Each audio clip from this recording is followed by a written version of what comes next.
नमस्कार मित्रों, Shukla ji UP 32 channel में आपका स्वागत है। और आज हम इस वीडियो में कृष्ण भगवान के रहस्यों के बारे में बात करेंगे मित्रों। तो जो लोग नए हों वो चैनल को सब्सक्राइब कर ले और जो पुराने लोग हैं वो लाइक एवं कमेंट अवश्य करें मित्रों, और शेयर भी कर दें वीडियो को, जिससे और आपके इष्ट मित्र जो हों उन तक उनको भी इस वीडियो की जानकारी हो। तो हम अपना वीडियो शुरू करते हैं मित्रों। ना कोई मरता है और ना ही कोई मारता है, सभी निमित्त मात्र हैं। सभी प्राणी जन्म से पहले बिना शरीर के थे, मरने के उपरांत वे बिना शरीर वाले हो जाएंगे। यह तो बीच में ही शरीर वाले देखे जाते हैं, फिर इनका शोक क्यों करते हो? कृष्ण जी ने कहा था।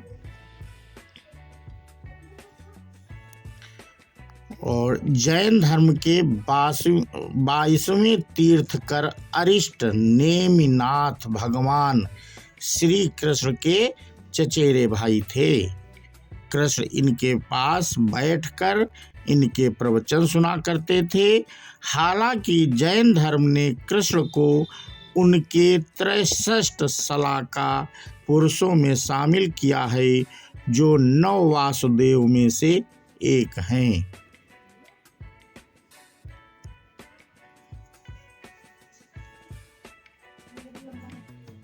किस रंग के थे श्री कृष्ण? जनश्रुति अनुसार कुछ लोग श्री कृष्ण की त्वचा का रंग काला और ज्यादातर लोग श्याम रंग का मानते हैं। श्याम रंग अर्थात कुछ काला और कुछ नीला, मतलब काले जैसा नीला। जैसा सूर्य के बाद जब दिन अस्त होने वाला रहता है तो आसमान का रंग काले जैसा नीला हो जाता है। जनश्रुति अनुसार उनका रंग ना तो काला और ना ही नीला था। यह भी एक उनका रंग काला मिश्रित नीला भी नहीं था। उनकी त्वचा का रंग श्याम रंग भी नहीं था। दरअसल उनकी त्वचा का रंग मेघ श्यामल था, अर्थात काला नीला और सफेद मिश्रित रंग। श्री कृष्ण की गंध। प्रचलित जनश्रुति के अनुसार माना जाता है कि उनके शरीर में से मादक गंध निकलती रहती थी। इस गंध को वे अपने गुप्त अभियानों में छुपाने का उपक्रम करते थे। यही खूबी द्रौपदी में भी थी।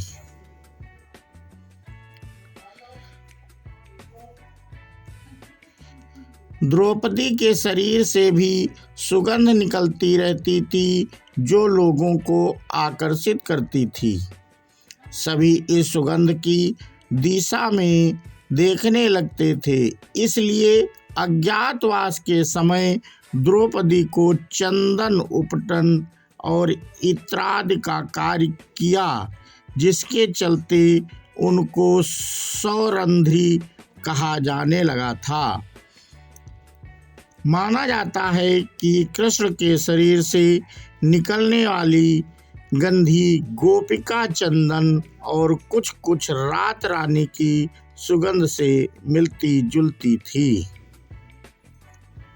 श्री कृष्ण के शरीर का गुण। कहते हैं कि भगवान श्री कृष्ण की देह कोमल अर्थात लड़कियों के समान मृदु थी, लेकिन युद्ध के समय उनकी देह विस्तृत और कठोर हो जाती थी।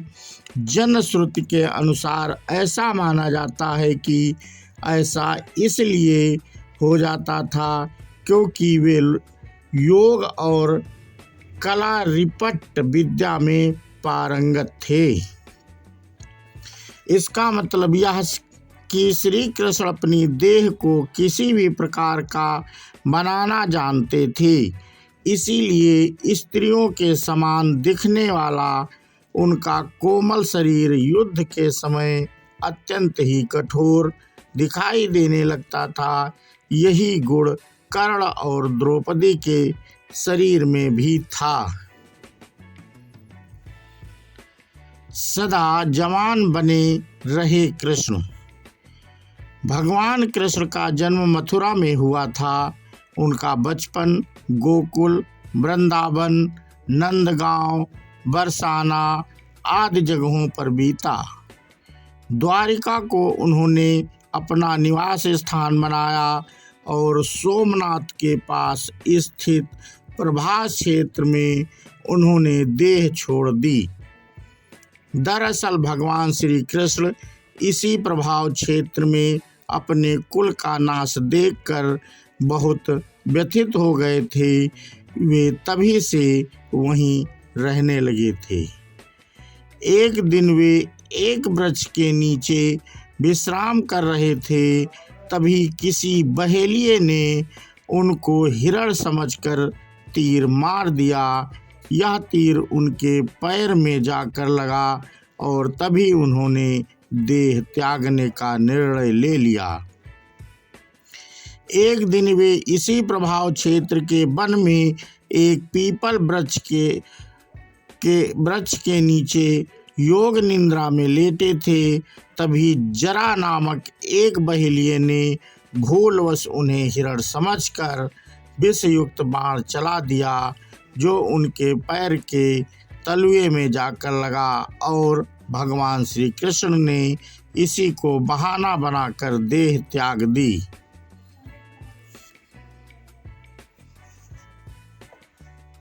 भगवान श्री कृष्ण ने जब देह त्याग किया तब उनकी देह के केश ना तो श्वेत थे और ना ही उनके शरीर पर किसी प्रकार से झुर्रियां पड़ी थी, अर्थात वे 119 वर्ष की उम्र में भी युवा जैसे ही थे।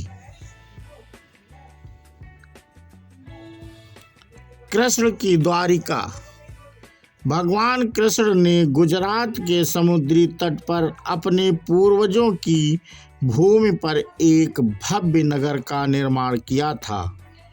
कुछ विद्वान कहते हैं कि उन्होंने पहले से उजाड़ पड़ी कुश स्थली को फिर से निर्मित करवाया था। माना जाता है कि भगवान श्री कृष्ण अंतिम वर्षों को छोड़कर कभी भी द्वारिका में 6 महीने से ज्यादा नहीं रहे।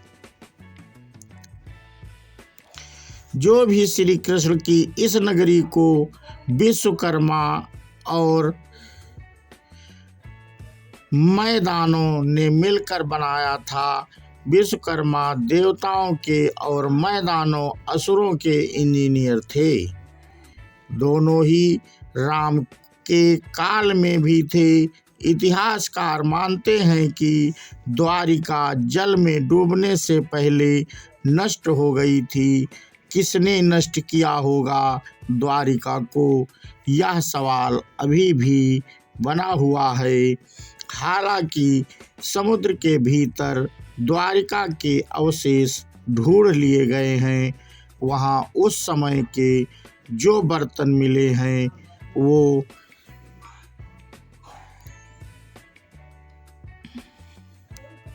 बताए जाते हैं। ईसा मसीह, कृष्ण और बुद्ध का प्रभाव।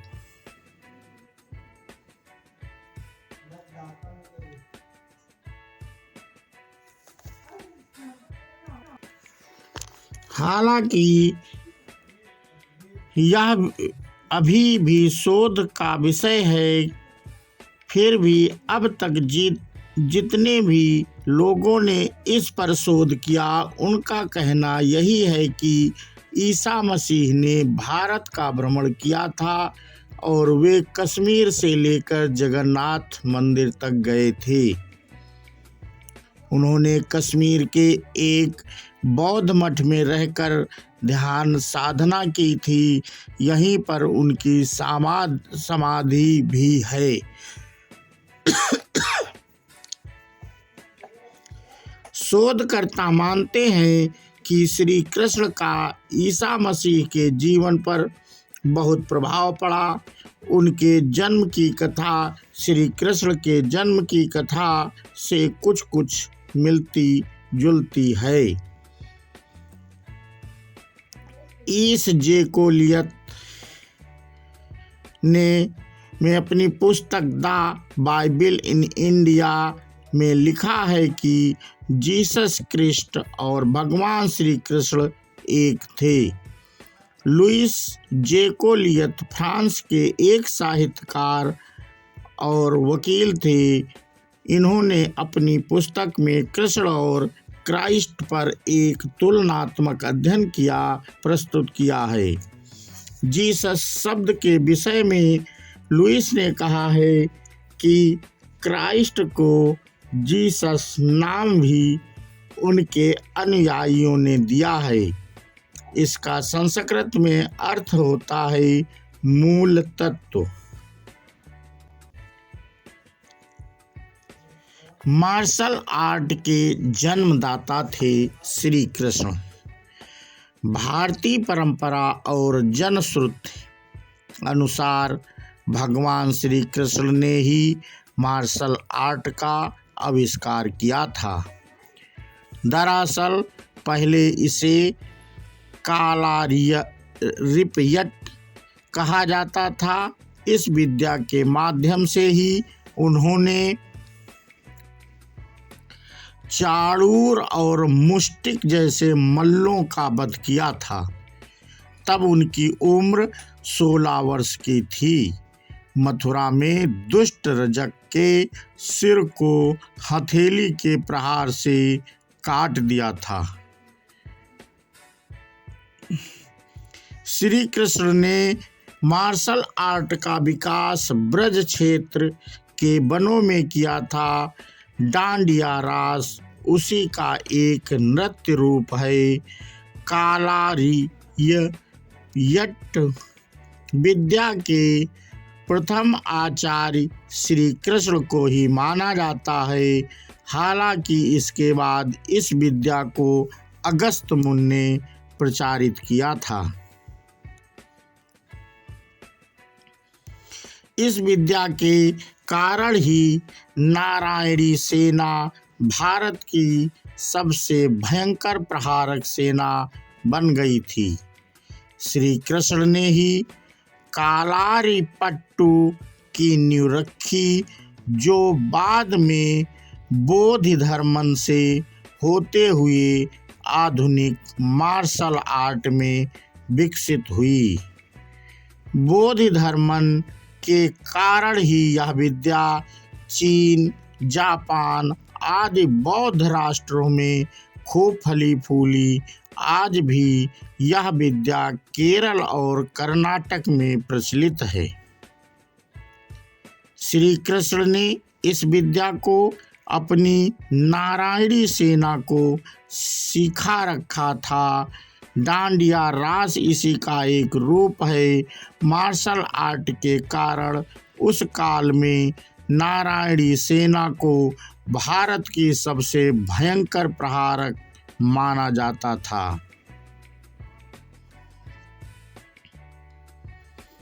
श्री कृष्ण के पास परशुराम जी ने दिया था सुदर्शन चक्र। श्री कृष्ण के पास यूं तो कई प्रकार के दिव्यास्त्र थे, लेकिन सुदर्शन चक्र मिलने के बाद सभी और उनकी साख बढ़ गई थी। शिवाजी सावंत की किताब युगांधर अनुसार श्री कृष्ण को भगवान परशुराम ने सुदर्शन चक्र प्रदान किया था, तो दूसरी ओर वे पाशुपतास्त्र चलाना भी जानते थे। पाशुपतास्त्र शिव के बाद श्री कृष्ण और अर्जुन के पास ही था। इसके अलावा उनके पास प्रशुपास्त्र भी था, जो शिव वसुगढ़ भीष्म के पास ही था। शिव और कृष्ण का जीवाणु युद्ध।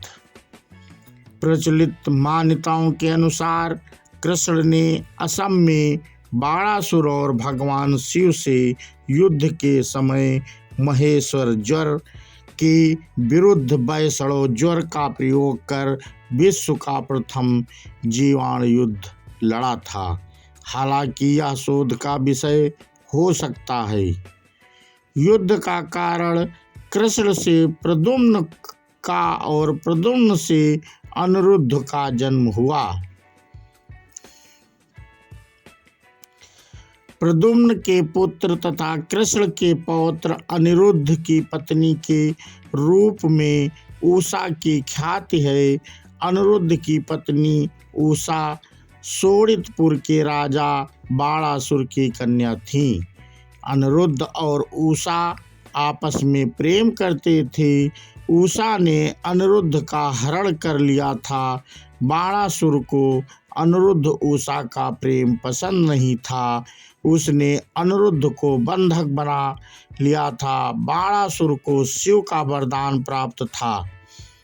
भगवान शिव को इसके कारण श्री कृष्ण से युद्ध करना पड़ा था। अंत में देवताओं के समझाने के बाद यह युद्ध रुका था। भगवान कृष्ण 64 कलाओं में दक्ष थे।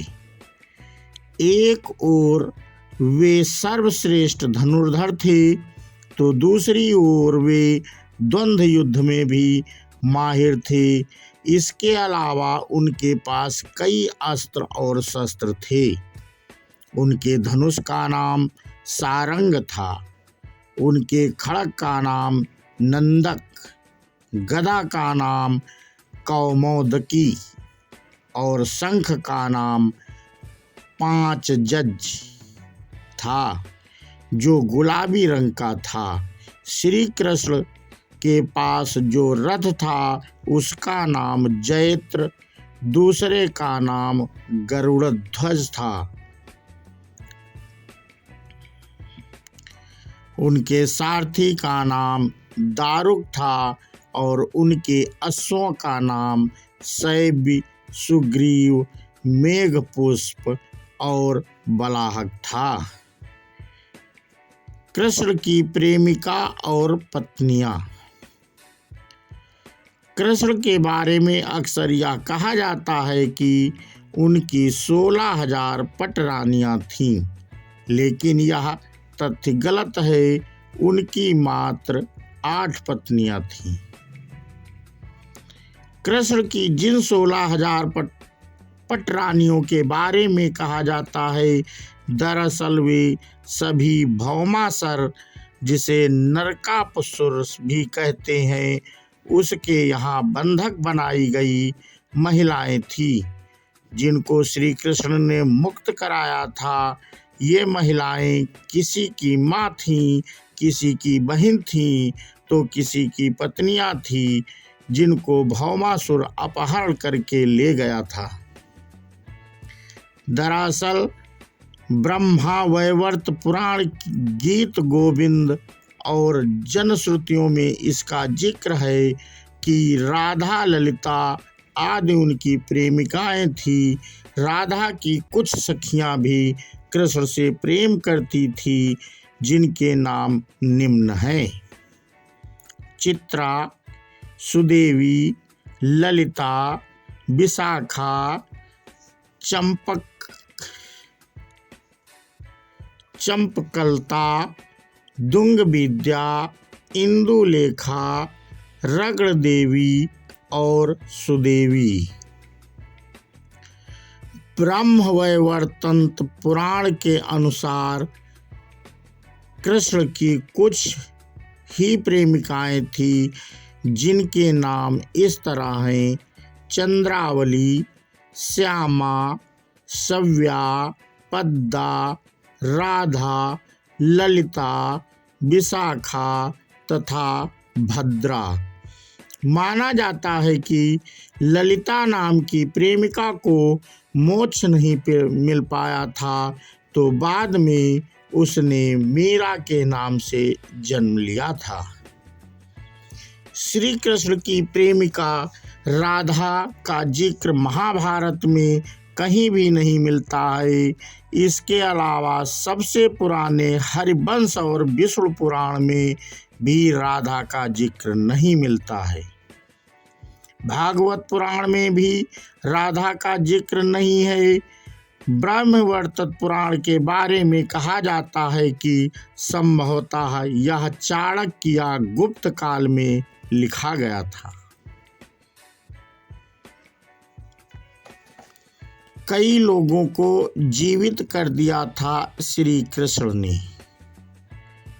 ऋषि सांदीपनि को जब गुरु दक्षिणा मांगने के लिए कहा गया तब गुरु ने कहा कि मेरे पुत्र को एक असुर उठा ले गया है, आप उसे वापस ले आए तो बड़ी कृपा होगी। श्री कृष्ण ने गुरु के पुत्र को कई जगह ढूंढ और अंत में समुद्र के किनारे चले गए, जहाँ से उन्होंने पता चला कि असुर उसे समुद्र में ले गया है, तो श्री कृष्ण भी वहीं पहुंच गए।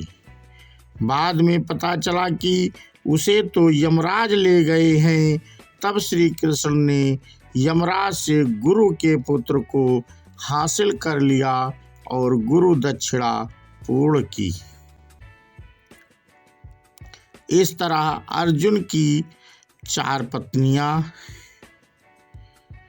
थीं: द्रौपदी, सुभद्रा, उलूपी और चित्रांगदा।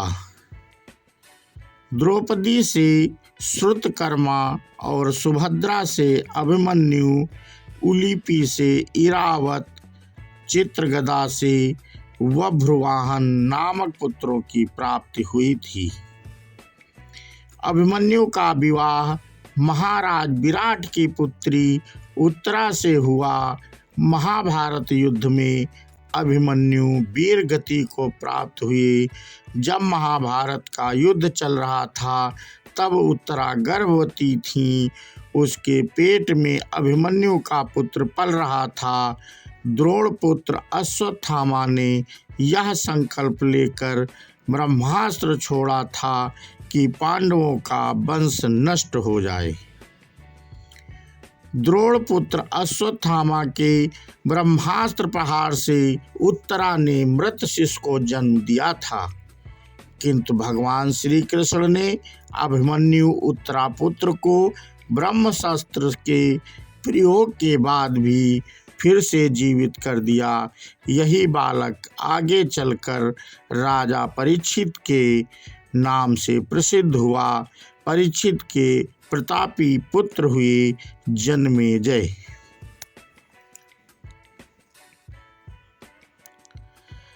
ऐसे कई उदाहरण हैं जबकि भगवान श्री कृष्ण ने लोगों को फिर से जीवित कर दिया।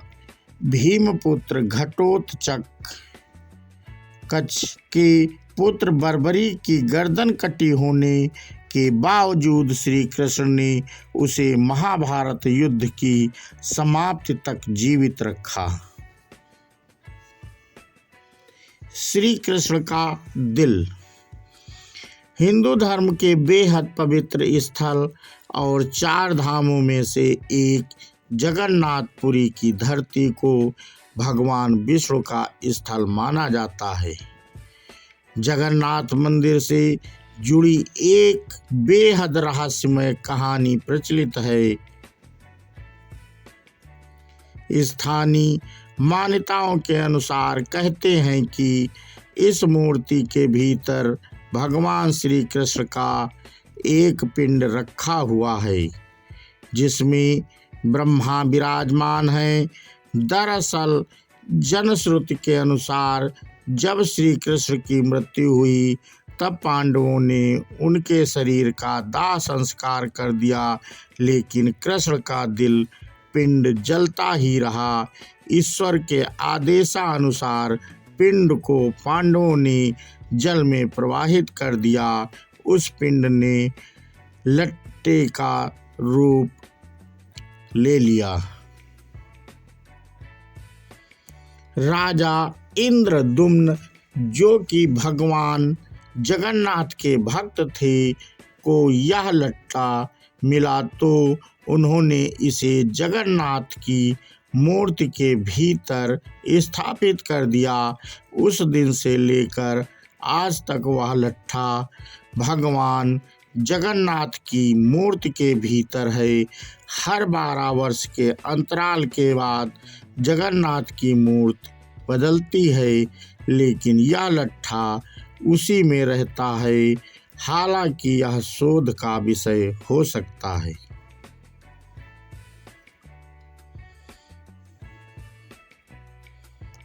नहीं हुआ था यदुवंश का नाश। महाभारत युद्ध की समाप्ति के बाद जब युधिष्ठिर का राज तिलक हो रहा था, तब कौरवों की माता गांधारी ने महाभारत युद्ध के लिए श्री कृष्ण को दोषी ठहराते हुए शाप दिया था कि जिस प्रकार कौरवों के वंश का नाश हुआ है, ठीक उसी प्रकार यदुवंश का भी नाश होगा।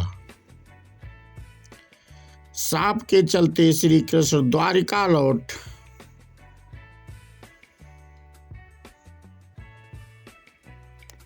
मित्रों, अब हम अपना वीडियो यहीं पे समाप्त करते हैं और श्री कृष्ण के रहस्यों का भाग 2 हम अगले वीडियो में बनाएंगे। तो श्री कृष्ण की इतनी महिमा है कि हम उनके रहस्यों का वर्णन एक वीडियो या नहीं कर सकते, एक वीडियो का कई वीडियो में नहीं कर सकते। तो इसलिए मित्रों, हम अपना वीडियो अगले वीडियो में और आगे की जानकारी देंगे मित्रों। तो इसका हम भाग 2 बनाएंगे।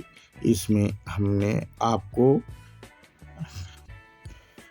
जो जानकारी देनी थी लगभग दे दिए हैं मित्रों। और ये वीडियो आपको कैसा लगा कमेंट करके हमें अवश्य बताएं मित्रों।